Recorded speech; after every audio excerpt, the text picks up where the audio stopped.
जय जिनेंद्र। संस्कार वीडियोस में आप सभी का हार्दिक स्वागत है। आज का हमारा टॉपिक है कर्मों की निर्जरा।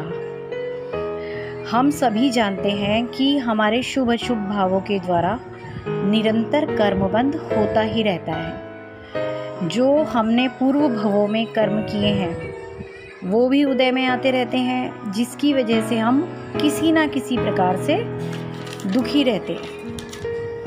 तो प्रश्न ये उठता है कि हम ऐसा क्या करें कि उन कर्मों का प्रभाव कम हो।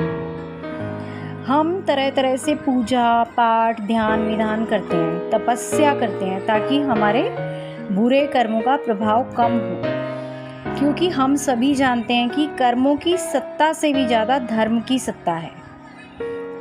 हम अज्ञानता में कर्म बांधते हैं, मगर ज्ञान तथा धर्म से उनका निवारण भी कर सकते हैं। हमारे ज्ञान तथा धर्म में इतनी ताकत है कि हम अनंत जन्मों से बंधे कर्मों को भी एक अंतर मुहूर्त में काट सकते हैं, कम कर सकते हैं, उनकी निर्जरा कर सकते हैं। मगर प्रश्न ये उठता है कि अगर हमसे ना पूजा पाठ होता हो, ना ही हम व्रत उपवास कर सकते हैं, तप कर सकते हैं, तब ऐसी स्थिति में कर्मों की निर्जरा हो सकती है क्या, और कैसे हो सकती है? हम संसारी प्राणी हर पल अपने अपने कर्मों का फल भोग रहे हैं, जबकि हमें पुरुषार्थ करके कर्मों को काटना चाहिए। उन्हें सिर्फ भोगना नहीं चाहिए। कर्मों का चक्र तो चलेगा, ये मेरे ऊपर है कि मैं उस कर्म की वजह से जो स्थितियां सुख दुख रूप पैदा हुई हैं उससे प्रभावित हूँ या ना हूँ।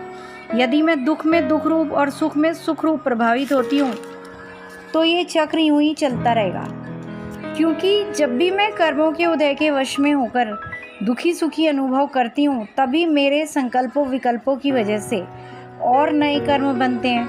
मतलब पहले के तो भोग ही रहे हैं और आगे बांध भी रहे हैं। तो क्या करें जो ये चक्र टूटे? कर्मों को सिर्फ जानो और निर्जरा करो, उससे प्रभावित होए बिना। उसमें सुखी दुखी होकर उसे भोगो मत। बिना तपस्या के भी कर्मों की निर्जरा हो सकती है।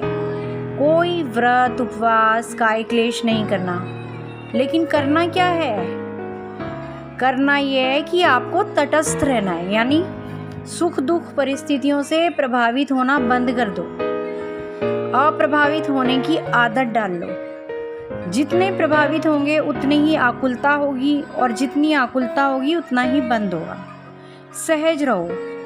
सुख परिस्थिति में ज़्यादा खुश मत हो, दुख परिस्थिति में ज़्यादा दुखी मत हो। परिस्थितियाँ और निमित्त तो हर पल मिलेंगे। क्षण में खुश, क्षण में गुस्सा, क्षण में उदास, ये सब मत करो कि किसी ने जरा सी प्रशंसा कर दी तो 7वें आसमान पर पहुंच गए, और किसी ने जरा सी आलोचना कर दी तो खून खौलने लगता है हमारा। ये निमित्त तो हर पल हर जगह जिंदगी भर मिलते रहेंगे। इनमें ही तो समता भाव रखना है। पुरुषार्थ तो यही है। अपने मन का रिमोट अपने हाथ में रखो। मत हो प्रभावित बाहर के निमित्तों से। निमित्त तो आएंगे जाएंगे। तुम अप्रभावित रहकर कर्मों को काटो। प्रभावित होकर नए कर्मों का बंध मत करो। ये सब निमित्त कर्म रूप मेरी तरफ आते हैं। मुझे इन बाहरी वस्तुओं से प्रभावित नहीं होना है।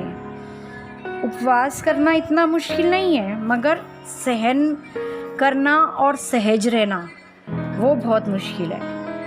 हम पूरी तरह सहज नहीं हो सकते, मगर कोशिश तो कर ही सकते हैं। छोटी छोटी बातों में ही असहज होने की जगह समता भाव रखने की आदत डालो।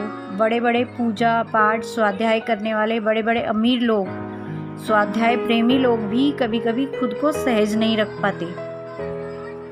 करोड़ों की संपत्ति के मालिक भी इतने कंजूस हो जाते हैं कि कभी कभी दो दो पैसों के लिए लड़ते हैं, लालसा रखते हैं। सुख दुख हानि लाभ संयोग वियोग में सहज रहना ही सबसे बड़ी तपस्या है। किसी का कोई मर जाए बिछड़ जाए तो हम रोते हैं, मगर लोग कुत्ते बिल्लियों के मरने पे और बिछड़ने पे भी रोते हैं। असाध्य रोग तो छोड़ो, छोटी छोटी बीमारियों का गाना गाते रहते हैं।